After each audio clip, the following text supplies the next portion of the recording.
So what we have today, we actually have our experts here. We have Splave, which is an expert overclocker. How you doing? Great, how are you? Good, good, nice to meet you. And we have Louis Draghi, which is part of the Intel overclocking. We have a Intel processor for the 13th generation that we're gonna go overclock, and we're gonna show you how much headroom does it have. Overclocking is something that we do, but once you do it, you just want to make sure that you're gonna avoid your warranty, but we still like overclocking, but just keep that in mind that once you do overclocking, it avoids your warranty. Two, once you overclock, not all processors are gonna reach the same frequency, hence what we do all this binning. And three, yes, we did bin this processor so you can actually, so everybody can see how high, well, get an idea of how high you can get. For all those who are new about this, what is overclocking? So I'll try that over to Louis. What is overclocking? Yeah, no, I really think overclocking is right. Anybody who wants to push their system beyond specifications or the limits, right? Any gamer, content creator who just wants to get more performance, from their system. Overclocking is for you, right? Getting every last frame you can out of your favorite game, making it run smooth. Yeah, it's for free. Yeah, exactly. You paid for the CPU already. You might as well basically get the most out of it at that point in time. Absolutely. Yeah, there's a bunch of tools there that will help you to do that. Well, which we'll cover that in a minute. But first of all, so Robbie, you're an expert on this side when it comes to all the different parts. What do you need for?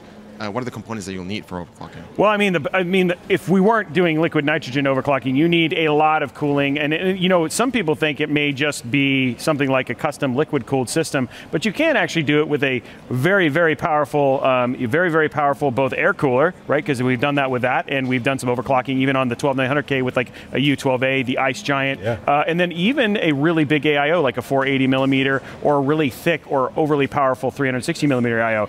Everybody can do it for the most part. You believe it or not, there's actually more headroom in a lot of these than you would expect. And as long as you have adequate cooling, then you should be able to overclock, right, Splave? That's right. Yeah, absolutely.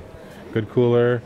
You need the K processor. Oh, that's a good point. The motherboard, right? Yeah, correct. Yeah. So I think what we're going to do now is we're going to get Louis to go a little bit over about the new features of the XTU, so the extreme tuning utility. Yeah, no, that sounds cool good. Down a little too. So we're gonna just a little bit. Uh-oh, here we go. Thanks, Getting warm. Oh, Splave's gonna release the smoke. Just a teaser. Just a teaser. Just a teaser. Our extreme tuning utility. We have a new version here for 13th gen 7.9. And we've added, some new features. The X2 team's done a great job getting some new features in. You can open it up here into the more advanced view where you have many more controls, as you see, for your current, your power, your core voltage controls. You can fine tune now here in this new visual display, your per core ratios for your performance scores, right, and your E-cores here, and go through. And overclocking is a journey, it's a process, right? Understanding your system, mastering your system, becoming comfortable with it. So the team's done a lot of great work there just to kind of make it more user-friendly.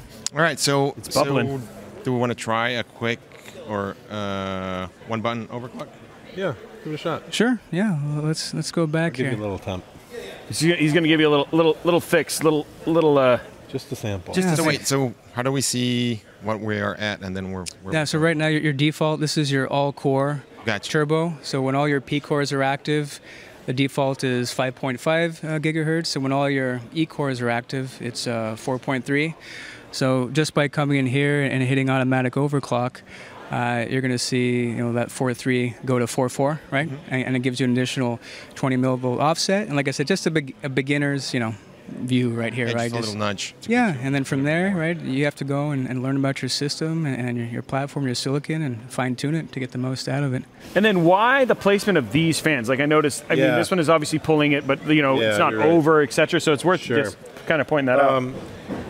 Just to pretty much draw the cold air up in a way. If it were to just allowed to fall, cold falls, heat rises, and sometimes you'll get water here, stuff like that. But also using a heater for the back. That's right. So it'll keep it warm. And you shouldn't even see any frost probably with the heater. Okay, so and we have plenty of LN2, right? Like just so you guys know, and we have a tank prepared. Oh, it's going. Temperature's going down. So we'll go to like 100. Wow, look at it. And then we'll set some settings and then go back in and then finish when it's full. Now, what are you doing while we're doing while we're literally watching this, because this is very fascinating, but you're doing stuff too. Yeah, so this is just getting like my voltages and it's adjusting some settings here and memory and turning off my HD audio and my LAN that I don't need. Yeah, it's at -81 right now, so we're getting ready to slam it, but he's just got to set some settings there. So that is going to drop all the way down to what? 110? 120? I don't know. I was saying 170. 170, right? We're gonna go all the way down to 170. So right now you're just playing with settings to find something stable right now. This is just basically what you do. Pre-game stuff, and then like as soon as you're ready to slam it down, then we're gonna change like one memory timing by like 1, so it retrains the IMC. Okay.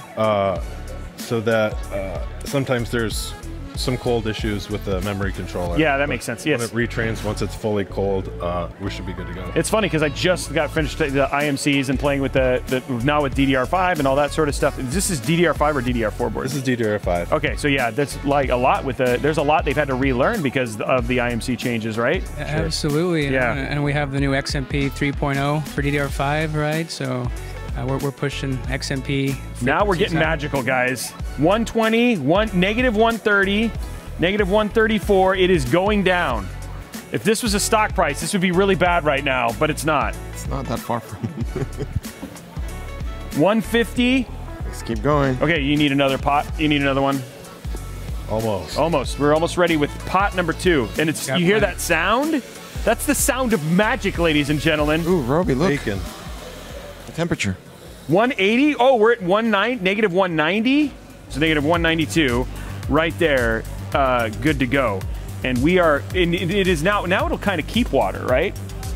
Yeah, mostly. And then with the heater too. Yeah. So okay, so now we're back to Windows. We're in Windows. And it did not like that. Okay. So we will press restart. Okay, we're gonna restart. Okay, so now what we're going to do is we're going to start warming up the CPU. And this is the process we always go through. Yes, you do need everything when it comes to this. So this is a cold boot bug. Yep. Now it's not -180, it's -170. Okay, so we should hopefully get it to restart, right? There it goes. Like around 160 usually. Great question that we got from chat, and I think this is more point of view. Why use something like XTU over, say, for instance, your BIOS? Yeah, no, great question. You know, I think that the big thing there is, I mean, obviously, as you learn more and become more comfortable with the BIOS, you can certainly use the BIOS, right, pre-boot. But XTU allows you to change things in runtime, real time. You can run a benchmark or a game, right, and see what the performance is, and then change it on the fly and rerun it. And that's what XTU allows you to do right there without having to restart your system. We're already at 8. We're at 8. So it's like not a big deal. Pretty easy, right? Okay, so we're at 8 gigahertz, just so you guys. I like how you said that. Yeah, you know, that's like, not, that's not 8 gigahertz. 8 gigahertz, yeah, that isn't even hard. Should we try for more than 8? Yeah. Okay.